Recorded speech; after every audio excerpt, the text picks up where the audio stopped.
दिवाळी अगदी जवळच आलेली आहे। तुम्हाला जर भाजणी करायला टाइम नसेल, घरच्या मोजक्या साहित्यामध्ये जर तुम्हाला चकली बनवायची असेल तर ही रेसिपी नक्की ट्राय करा। ही चकली खाल्ल्यानंतर कुणी म्हणणारच नाही की ही चकली तुम्ही बिना भाजणीची बनवलेली आहे।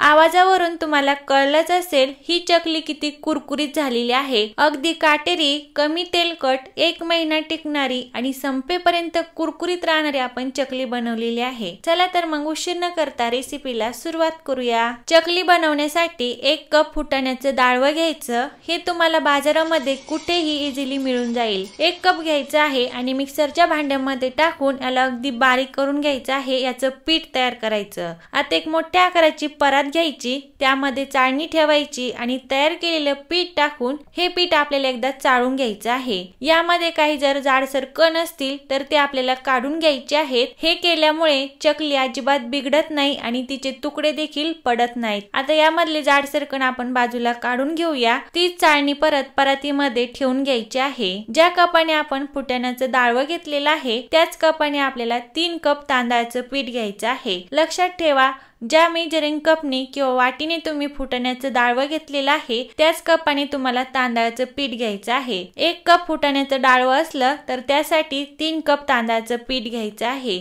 तांदळाचं पीठ देखील चाळणीने चाळून घ्यायचं। आता आपण यामध्ये काही मसाले टाकून घेऊयात। मसाल्यामध्ये घेतलेला आहे लाल मिरची पावडर, हळद, मीठ, पांढरे तीळ, ओवा आणि थोडासा हिंग घ्यायचा आहे। हे सर्व आता पिठामध्ये टाकून घ्यायचं। मसाले तुम्ही तुमच्या आवडीनुसार थोडेसे कमी अधिक करू शकतात। हे सर्व पिठामध्ये चांगलं मिक्स करून घ्यायचं।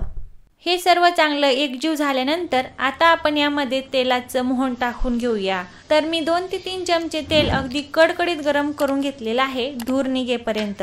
आता हे आपल्याला पिठामध्ये टाकून घ्यायचं आहे। सुरुवातीला गरम आहे त्यामुळे चमच्याने याला मिक्स करायचं। तेलाचं प्रमाण देखील तुम्ही तुमच्या आवडीनुसार थोडंसं कमी अधिक करू शकतात। हे थोडंसं गार झाल्यानंतर हाताने याला चांगलं चोळून घ्यायचं आहे, व्हिडिओ दाखवल्याप्रमाणे। या पद्धतीने कडकडीत तेलाचं मोहन पिठामध्ये घातल्यामुळे चकली छान अशी कुरकुरीत बनून तयार होते। छान असा पिठाचा मुटका तयार झाला तर समजायचं तेलाचं मोहन अगदी परफेक्ट पडलेलं आहे। आता आपण चकलीसाठीचं अगदी परफेक्ट असं पीठ मळून घेऊया।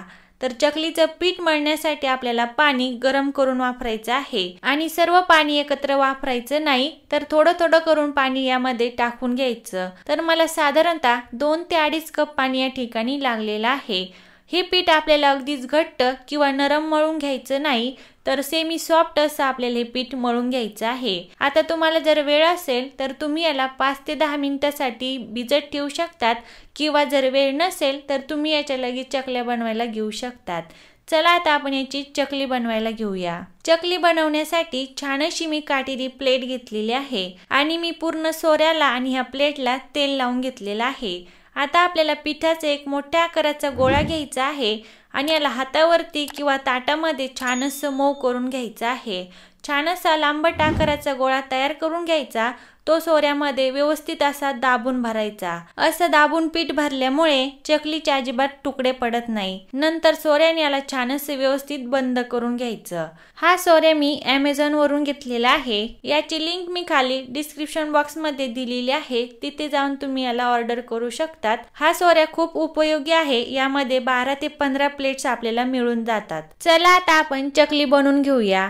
तर चकली बनवण्यासाठी मी बटर पेपरचा यूज केलेला आहे।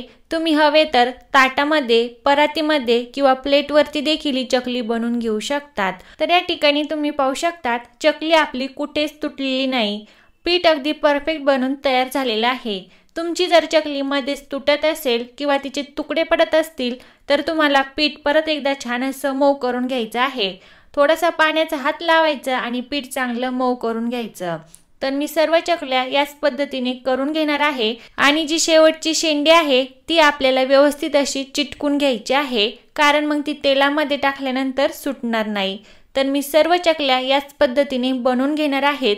या पद्धतीचं तुम्ही पीठ मळून घेतलं तर तुमची पण चकली छान अशी परफेक्ट बनून तयार होईल, अगदी काटेरी। आता आपण चकली तळून घेऊया। तर चकली तळताना आपल्याला काही टिप्स लक्षात ठेवायच्या आहेत। पहिली म्हणजे तेल आपल्याला अगदी कडकडीत गरम करून घ्यायचं आहे, नंतरच त्यामध्ये चकल्या सोडून घ्यायच्या आहेत। तुम्हाला जर चकल्या हाताने सोडता येत नसतील तर चकली झाऱ्यावरती ठेवायची आणि तेलामध्ये सोडून घ्यायची। वरच्या साईडनी चकली छान अशी तळल्यानंतर हिची बाजू आपल्याला पलटून घ्यायची आहेत आणि सुरुवातीला चकली तेलामध्ये टाकल्यानंतर तेलाला खूप जास्त प्रमाणामध्ये बुडबुड्या येतात।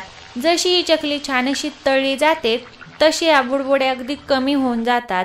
तेलाच्या बुडबुड्या अगदी कमी झाल्यानंतर ही चकली तेलामधून काढून घ्यायची आहे। छान अशी आपण ही चकली तळून घेतलेली आहे। चकली कुठेच तुटलेली नाही। छान अशी एकसारख्या रंगावरती बाकी राहिलेल्या पण आपल्याला चकल्या तळून घ्यायच्या आहेत आणि ही चकली 1 महिना छान अशी कुरकुरीत राहण्यासाठी तुम्ही हिला लगेच ताटामध्ये काढून घ्यायचं नाही, तर एखाद्या चाळणीवरती किंवा टिश्यू पेपरवरती याला काढून घ्यायचं आहे, म्हणजे याचं एक्स्ट्राचं तेल निघून जातं आणि ही चकली छान अशी संपेपर्यंत कुरकुरीत राहते। छान अशी एकसारख्या रंगावरती ह्या चकल्या आपण तळून घेतलेल्या आहेत आणि अर्धा किलो पिठापासून जवळपास आपल्या 1 ते 1.5 किलो ह्या चकल्या बनून तयार झालेल्या आहेत।